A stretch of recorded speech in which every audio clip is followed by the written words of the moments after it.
Hello, everyone, and welcome to Charleston presentation from OhioLINK and DeltaThink. This session is titled Analyzing the Value of Journal Packages in a Shifting OA Environment.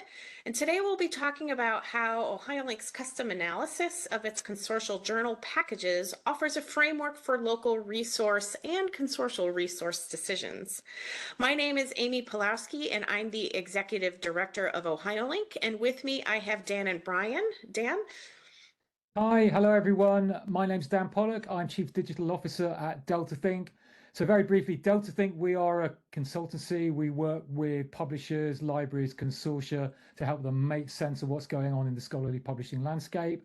My role within that, my background is in scholarly publishing, and before that I was an engineer. So I'm kind of like the data guy here, and I was working with the team at OhioLINK on this project, and we'll get into some details of that in a bit more. Thank you, Dan. Brian? Hello, I'm Brian Gray. I'm the Collection Strategies Librarian at the Calvin Smith Library at Case Western Reserve University, which is in Cleveland, Ohio. And I'm also on the collection committee for OhioLINK. So I've been involved in this project at the consortia level, and then also how we've applied it locally at Case Western. Thank you, Dan and Brian. And then also with us today, since we are doing this as a virtual presentation, I have Joanna Voss. Joanna? Hi, I'm OhioLINK's Associate Director for Licensing and Analytics, so I've been involved in the analyses that we'll be talking about today. Thank you, Joanna. So I'm calling Joanna our special guest artist today. To get us started, I wanted to really briefly talk about who OhioLINK is and who is in our group. So we are 117 member libraries. We are at 88 different institutions across the state of Ohio, plus the State Library of Ohio.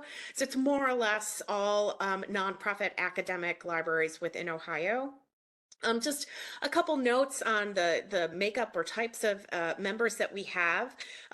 We have charter members, which are our 4-year institutions, plus Case Western and the University of Dayton. We have all of our 2-year, so our community colleges and 2-year regional campuses within OhioLINK. And then again, the large majority of independent colleges and universities across Ohio. So I wanted to talk about a little bit about why we're so diverse. And I think a great way of giving a presentation in this context is to show a brief slide of our institutions and how much of them are reads and how much of them are published institutions. So by this chart here, you'll see the publishing output of our institutions, starting with our largest, which I think a lot of you can guess who the largest publisher is. It's the Ohio State University. And as you start going down our members, we have a handful of our ones. We have a lot of our 2s and our 3s in Ohio, and then a lot of private institutions that kind of sit on that humanities focus within their institution. So we have this very broad spectrum of how their researchers and students and faculty and staff are engaging with the scholarly communication environment. Just as a side note, Gwen Evans, then Executive Director of OhioLINK back in May, had done a special guest post in the Scholarly Kitchen called Evaluating Open Access in a Consortial Context, and that can give you a kind of an idea of how we were thinking about things from the get-go. So where we are now and what we're kind of talking about in this environment, our CIRM, CIRM stands for Cooperative Information Resource Management. This is our a committee that meets monthly and talks about what resources we are either renewing or picking up or canceling. Just we're really deciding on the resource packages, the electronic resource shared packages across OhioLINK. With this new framework that we have about how we're looking at things, it's really there to help the group set objectives as part of an updated strategic framework that we went through last year, a little over a year, and think about how open access fits into our resource evaluations. So making sure the packages align with our content needs, analyzing the open access marketplace for cost neutral open access opportunities. That is a strategic framework objective, and that's very, very, very important to us. Cost neutral open access opportunities. And then lastly, helping us define the value of OhioLINK's resources and services and how best to communicate the findings to decision makers and influencers. So when we were preparing for this presentation, we kind of talked about like where we're going and where we're headed. And so we have our space theme on this slide here, which I think is very fitting for this environment. Thanks to Joanna for the idea on this. If those of you that are familiar with OhioLINK, I think you know that we were the first consortial kind of stepping into group e-journal agreements. And that started back in 1998 with the big guys like Elsevier and Wiley. But little is known, at least to the community, that we did step into a kind of an open access type publishing agreement back in 2003 with Biomed Central, in which I think OhioLINK put up some funds for publishing, and it got unwieldy rather quickly. It was something that was very popular, but the funding just wasn't there. So let's say this. OhioLINK's e-journal agreements from the late 90s really do function as the foundation of where we are as a consortium. So it provided a level of access to students, faculty, and researchers statewide. And really does function as the cornerstone of how we framed the value of our resources over time. So while OhioLINK engaged in open access in its earlier stages, then outside events like Plan S and the emergence of read and publish agreements, the Holdren-Nelson memos have kind of sped up the pace of change here.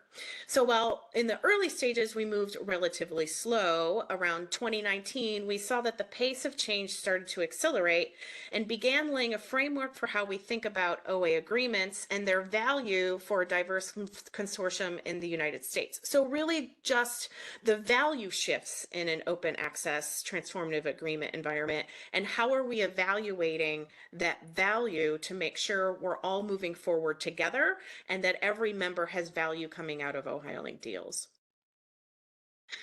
So with this, some questions. Is open access publishing diminishing the value of our journal subscriptions? So this was back in 2019, where we were looking to see if there were data points to point us to, is there a way for me to make sure, as I'm renewing these journals for all of our members, that I'm not losing the number of articles coming out of our subscription package? Because that's what we were paying for. And was there a degradation of value there? Did we see less coming out of the subscription packages? And then were there any trends or anomalies that we could see? Then thinking about what does that mean when we're trying to determine a value. So if there's a shift there, what does that mean in value? Do I need to think about going to vendors and negotiating for a lower price point? What does this mean? We found that we needed some help in trying to get to these answers.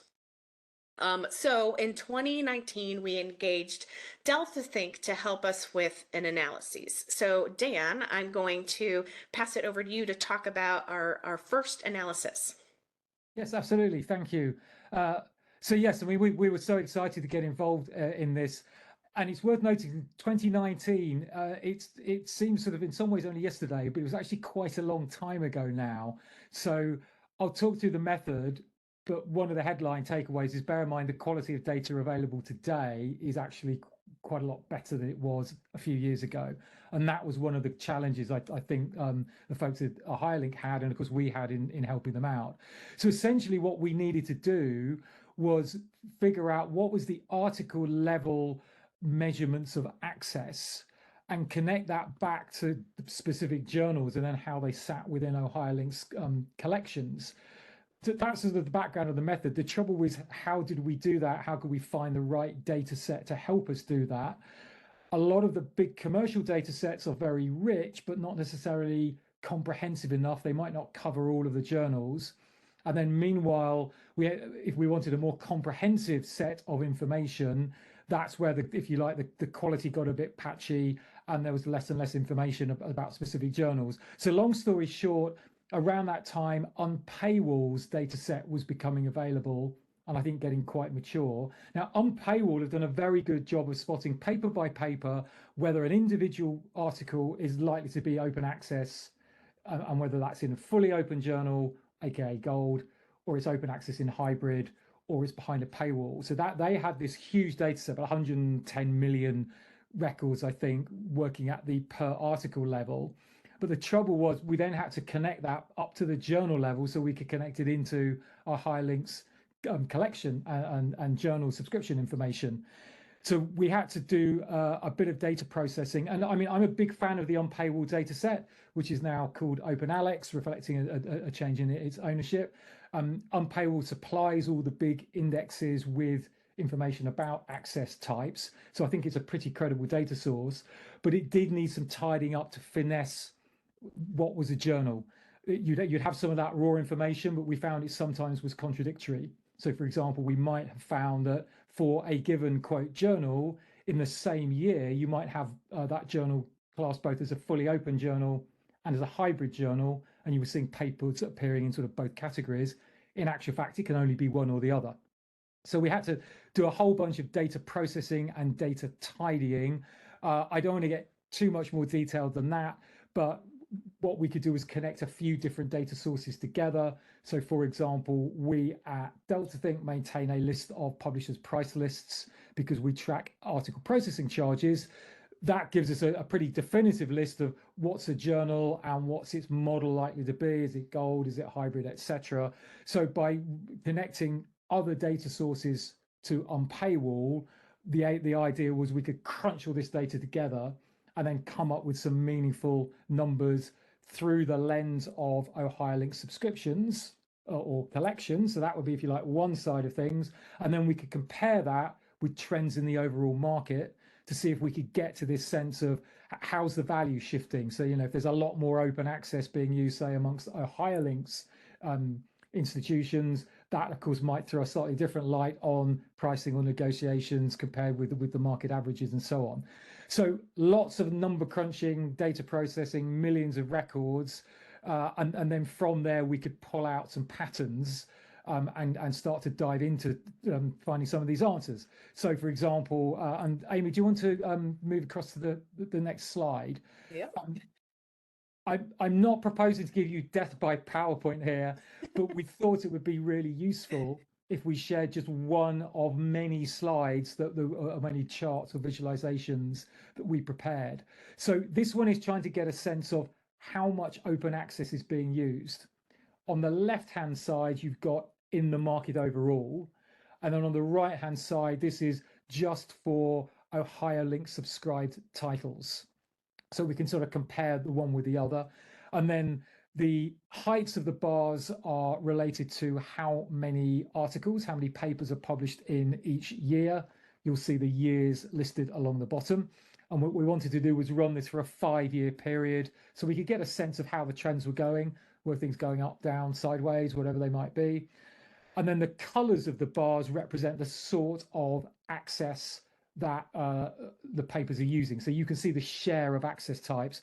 If you work from the top down, the top color, which is a pale green, fairly thin bars, that's quote green, which in Unpaywall nomenclature really means the paper is only available via a repository. Unpaywall couldn't find a copy in a publisher's website. So the thin slice at the top is green. Then the big gray bit, that's stuff sitting behind paywalls. And then the next one down is sort of thin pale blue. That's open access in hybrid journals. And then finally, the one at the bottom, the yellow, is open access in fully open journals.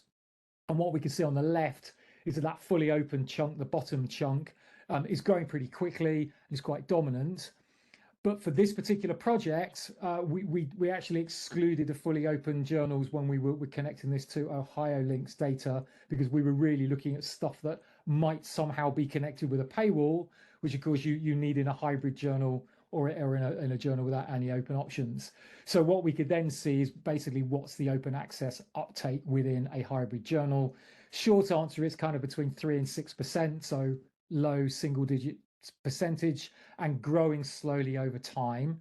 So I think that sets things in a useful context. It's not as though 90% of hybrid journals are open. That might paint a very different picture if you were coming to negotiate subscription pricing, but clearly it's still quite a minority sport, if you will, amongst hybrid journals. And then on the right-hand side, we can see that there's broadly similar patterns when we compare OhioLINK's journals with the market overall. So that told us that we could probably use this data set, I think, fairly reliably to understand what was going on, and that sort of there was no obvious major anomalies that we were seeing when we looked at the overall patterns in things. Yes, this was really important for us, Dan, because if you remember in 2019, we were not sure. There wasn't a lot of clarity around, are a lot of subscription journals flipping? What is happening? Is there less product coming out of the subscription market? And that, for me, that would have translated to, I need to go back and we need to be paying less money because we're getting less widgets, I guess, quote unquote. But that ended up not being the case when we worked through this study. That the number of subscription journals was either maintaining or actually increasing over this time period. So interesting findings. Yeah. And then probably one more thing on the 2019 study, we did look for anomalies. That was part of the brief, where there were any things that were obviously sort of a bit odd or out of whack, especially when it came to the very large publishers, which of course is where a lot of the money is being spent. So we did dive into that, and we found that amongst the large corporates, as with the market as a whole, there was an increasing pattern of open access uptake across their hybrid journals. But then we saw slightly different amounts and volumes, particularly of total output, and we saw different patterns in growth in total output when we moved from one publisher to another. So I think one of the very large publishers showed a sort of jump in output in 2017, which we tried to relate it back to what was going on from their website and their statistics. And that told us that there may be a problem with the data. There may not be a specific problem with the publisher. And I think that's an important lesson. As we'll get into, the quality of the data has very much improved as time has gone by, but certainly 4 years ago, that's 4.5 years ago now, the picture was less clear and it was harder to really get a sense of what was going on. So one of our recommendations was, if you're sitting down negotiating with the publisher, do ask them for specific data so you can then at least test their claims or test your hypotheses and really get a sense of what's happening. Anything else, Amy? No, that was it. That was perfect. So recognizing that the market was still growing and shifting, we decided to embark on this study every 2 years. So in 2019, we decided in 2 years we were going to come back to Delta Think and try to replicate as much as possible the same study. So obviously we can take a look at trends. So with repeating the analysis, we did pretty much the same thing in 2021. We did get better data, as Dan had mentioned, and then we added 2 years to the time series of publishing data included in the analysis. So while it was readily apparent that fully gold OA publication was taking up an increasingly large proportion of annual articles published, the amount of subscription access articles remained steady or growing slightly. So here we started to see trends in hybrid uptake remain steady across the market, but start to edge up for OhioLINK licensed journals. So we started to see the hybrid uptake in OhioLINK's licensed journals increasing to 6 to 8% in those last couple of years, which got us to think about what we needed to do with the next round of analyses. So Dan, you may want to talk a little bit about this slide here. So some questions and the analysis on the slide here, but Dan, do you have anything to add? One thing, and it's back to the struggles with data. COVID had happened by 2021, at the risk of stating the exceedingly obvious, and that really did drive a sort of coach and horses through the trends, because we found this huge leap in output of scholarly publications in the wake of COVID. It's the old story, people couldn't get into their labs, so they started working through that backlog of stuff that have been sitting around in their lab notebooks, I guess, and the same for humanities and arts, social sciences. That there was a real increase in submissions that the publishers found, and then that washed through to an increase in output. So there was kind of lumpiness in the data when you looked at the trends, and we needed to be mindful of that. And something we find at Delta Think when we work with people is we always say you've got to balance the spot readings, kind of what's happening one year to the next, with what the underlying trends are, because what you don't want to happen is have one really outlying year that followed some very, very unusual, quote, black swan event. You don't want that throwing out your overall long-term planning, because you could end up heading in a very wrong direction if you're not careful. So we needed to be mindful of that when we work through the data. The other thing we found when we went into the large corporate publishers, that lumpiness, that anomaly I mentioned for the 2019 study, that had sort of gone away, that unusual leap in output. So that ratified what we thought, that was probably a data problem from the previous study. And as Amy said, I think that the data was getting significantly better by 2021. So taking those findings from the 2021 study, we started looking at expanding the OA analysis framework. And this is when we started talking about transformative agreements. So we signed an agreement with Wiley for hybrid publishing within hybrid to a certain amount, again at that cost, trying to work through that cost neutral, so keeping the spend across the state in Ohio the same. So we put together a project team, and that team outlined through which we would view a read and publish agreement and how we would define or show value. So what would it mean? What is the value statement, and are we reaching that value statement? So a group of OhioLINK members convened and thought about how we might frame this frame the thought of open access publishing under that context.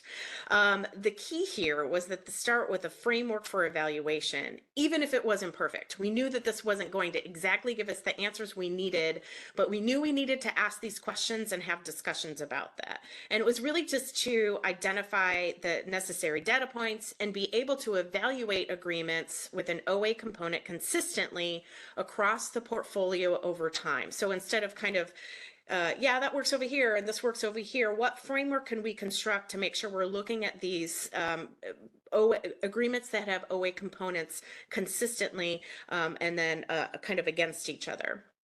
The framework is in some ways ambiguous. Not all data points are available, and there's a long way to go in getting consistent data across the publishers, but we wanted something that would take a wide view, allowing for deeper dives into what we needed. So that was the output of 2021. We recently finished our, again, and at 2021, again, we agreed, okay, let's do this again in 2 years. So now we're at the 2023 study, which we just wrapped up. And this is where I'm going to have our special guest artist, Joanna Voss, who really is, functions as the lead on this project moving forward. So Joanna, do you want to talk a little bit about this? Sure. Thanks, Amy. So as we saw in that earlier slide, we're getting to the point now where we're starting to see accelerating change in the journals market and open access space. So when we came back in 2023 to do this Delta Think analysis, we changed what we were asking a little bit. One thing that we wanted to do is, acknowledging that accelerating pace of change, is to do this more often, annually going forward. As Dan had mentioned, we're now benefiting from better processes in terms of better quality data collection. We're doing better at doing our analysis now that we've been through it a few times. And in the analysis itself, we had historically looked at, the market trends and which journals OhioLINK is licensing, what's happening within those. But as we were starting to see that fully open access component gain speed in the market, we also wanted to add another level to this analysis. So in addition to our subscribed journals and the market, we added, okay, these publishers that we work with, what are they doing in the market space as a whole? Not just journals that we subscribe to that might be hybrid or subscription. Are they moving into the fully gold open access space? At what scale? We wanted to start to answer those questions as well. So here we have kind of our questions and our answers, Joanna. Right. So we list these questions here, and that's with the sort of qualification that, we don't all have answers. I think that's an important thing that we've come to as part of this process is it's really important to frame your questions in a way that helps you think things through, even if you don't get to perfect answers. Our work with Delta Think was key to answering some of these big picture questions for us at a scale that we couldn't approach on our own, but we're still thinking these through. So, we're measuring these elements that we saw in that earlier framework from 2021, but now that we have data in hand, we can start to think about what proportion of open access to subscription articles are we looking for? So far, we've just been looking at that overall growth in subscription over time. But if that starts to change, then what do we want to look for? How much of that subscription content is in hybrid journals, and thinking about that, how that affects our pricing. What kind of levels do we want to look for member published open access articles? Because now that we've stepped into the space with read and publish agreements that have a component that allow our authors to publish open access without an APC, that's adding that additional data element to how we evaluate these agreements. And how do you assign value when members are publishing open access articles at different rates? That comes back to that distribution that Amy talked about earlier, where we have a broad range of institutions, geographically in terms of their teaching or research missions and their programs. How do we make sure that they all fit under this big umbrella and are getting value from these agreements? So the upshot there is that we're still working through a lot of these questions, but we're still seeing some of the trends that we laid out way back in 2019. We're still seeing that quick growth in fully open access journals. To date, we've seen that subscription output to grow slowly and steadily, but that's starting to slow. We've seen that market hybrid uptake start to inch up in recent years, and as well that hybrid uptake in OhioLINK journals as well. So now we're starting to see the change that we were wondering if we would see back in 2019, and starting to think about that carefully as we move forward.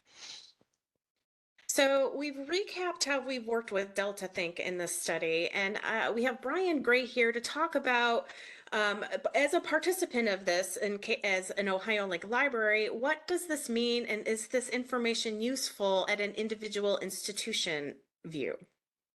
So Brian. Yeah, so just so you understand a little bit of context, I'll say just a couple things about Case Western Reserve University. We are R1 with very high research output. The libraries live in a very tight space where we need to provide a lot for research, but we don't really consider ourselves libraries of records. And I think it's a space that's very challenging to walk through when you come to provide collections and services. And so then OA came along, and it's something new we have to incorporate into everything we're already doing. We also are within walking distance of 3 highly respected research hospitals that we have various affiliations with, and we're surrounded by most of Cleveland's cultural museums and institutions. So even though Case is heavy in science, engineering, and medicine, we have to be able to support all disciplines, and expected at a very high level. The other challenge for the librarians is we're considered administrative staff. And so many of us have written articles and book chapters and books, but nothing at the level or with the spectrum of publishers that our faculty are working with. And so it's very hard to jump into the OA space and tell the university we should do this, we should do that, when we're at times could be a little bit on the periphery of all those conversations. And so what OhioLINK has allowed us to do with their efforts, and also the information that's brought in through collaborations with folks like Delta Think, is allowed the librarians at Case to dip their toes in the water, really understand what's happening. And so we've been able to see different strategies in play.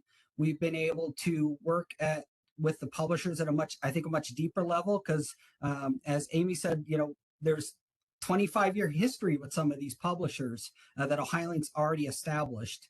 And so we've also been able to learn from our colleagues in OhioLINK. So being on the collection committee, ideas come to the committee and we look through them and we explore them. And not everything is something OhioLINK could pursue or should pursue given the membership.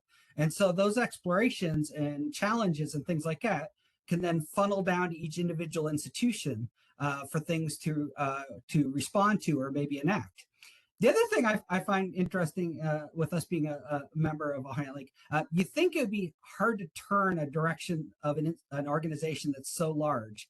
And I find it quite the opposite of that. I find OhioLINK can be very responsive because we bring in viewpoints from a lot of different type of organizations. You know, we might be hearing from faculty at one institution or administrators at another. We're also hearing from, for example, the state government.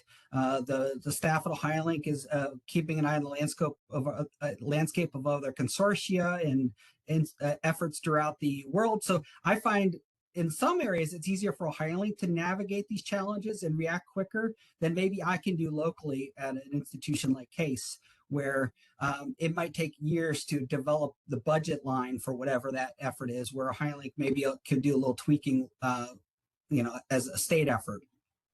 And as the final bullet here, I just want to point out that if for people that are new to OA or haven't jumped in and maybe don't have a consortia to allow you to have this sandbox to play in, another benefit I have experienced is if you can get on a publisher advisory board, you learn all the ins and outs of what the publisher or society is considering, the approaches, what they feel their needs and benefits are, their customers, and you can really grasp a lot of detail that you can then bring back to your local institution and try to apply locally.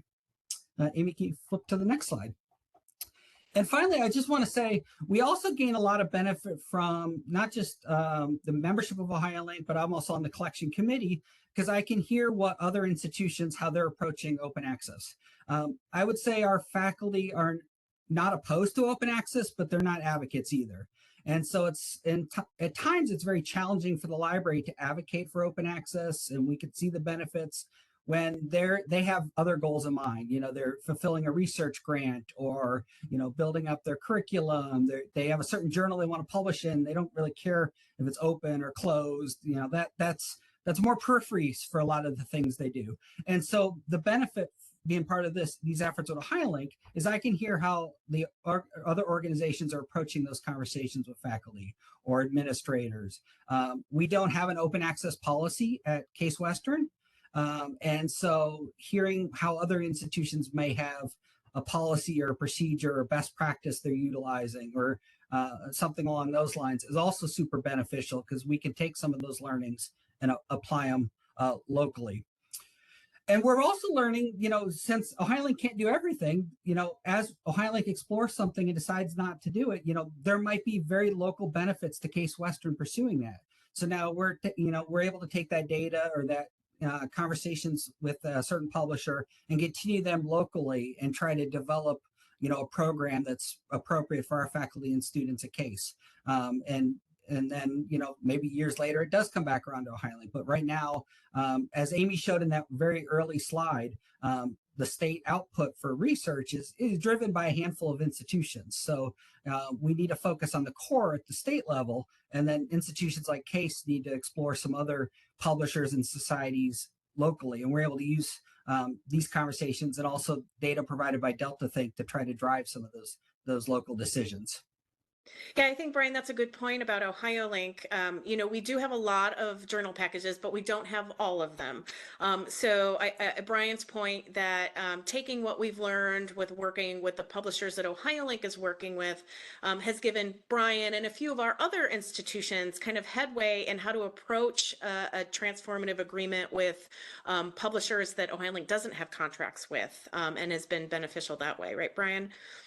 Yeah, so we've been able to use it for a few small societies so far, but we're having conversations more widely based on what we've learned from OhioLINK. And in some cases, we're doing sort of an in-between step of expanding the read part first, and then looking at that as probably a model to eventually move to the published model. Fantastic. Thanks, Brian. So what's next for OhioLINK or Case Western Reserve? So you heard us talk about moving the study to yearly. So we were doing it every 2 years. We're going to be running this again next in 2024 because as Joanna had mentioned, we are seeing the market move at a little bit of a faster clip right now. So we're planning on doing this study year over year. And then something else we talked about was thinking about a subject analysis in 2024. And I'm going to let Dan and Brian quickly talk about this item here. Yeah, I'll go first, Brian, and then please come in. So one of the sort of features we feel we're able to offer is because we're used to processing this data, we actually do a lot of work behind the scenes, and then of course OhioLINK can benefit from, if you like, the homework we've already done. And one of the bits of homework we put in is to figure out how we can break down a subject-based analysis. So chunk the journals into subjects and then project that onto the analyses to say, well, okay, what is this? What do the patterns of open access uptake look like in physical sciences or in physics or in condensed matter physics versus high energy physics? Those last two are my favorite examples because I know they're at completely opposite ends of open access uptake. And Amy, mentioned Scope 3 way back. That's classic high energy physics. All fully open access basically is 90% fully open access usage, whereas other areas of physics, condensed matter, for example, have very little open access uptake. So being able to pull apart those subtleties and then connect those, we hope, in a way that will allow the folks at OhioLINK to project those onto different collections, different subject collections. We anticipate that will be useful and offer another level of insight, and it's something we think we'll be able to deliver quite effectively, quite quickly, based on the stuff that we've got. So, and that frames it around the question of making sure that we're bringing value to all of our members. So, if we're taking a look at subject-specific analyses of this, it'll be a little easier. Still, challenging to work through all of these things, but a little easier to try to help define and bring value to a spectrum of members. And then, Brian, do you have anything to add on this? I would just say where I see the real value of the subject analysis, highlight decisions, but also locally, is I feel like with some of the federal policies and mandates we're seeing as it approaches open access, I think we're gonna see a bigger gap between our understanding of the STEM areas and versus the arts, humanities, and even social sciences. I think the STEM, in many areas of STEM, we already have a pretty good understanding on what's happening with our faculty in terms of output in open access or regular publications.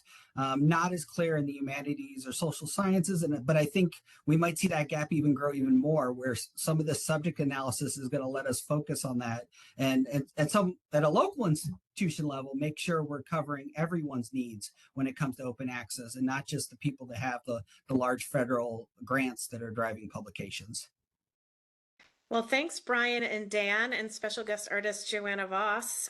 This ends this portion of the recorded session, so we're now going to move into the live questions. Thank you.